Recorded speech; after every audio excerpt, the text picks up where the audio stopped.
Аз съм Катерина, най-малата внука на Гоце Делчев. И аз дойдох при вас. Не чеках вие да дойдете, да бидам и учителка, да бидам и просветител, да бидам и возатор на бугарите. От мала 16 годишна тръгнах по неговия път.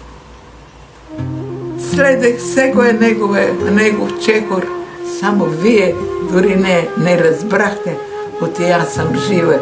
От и аз я сака Македония, не за друго. А да знаят македонците, от и Гоце и фамилията му са отдадени само на Македония. Гоце ке се обърне в гроба, ако да знае.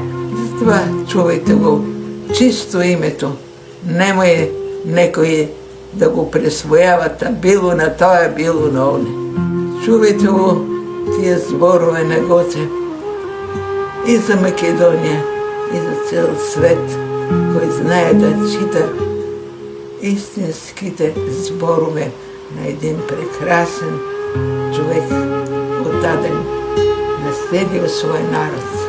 Живото го даде, знаеки от умира за Македония. Устата на Гоце стално стоял зборо Македония.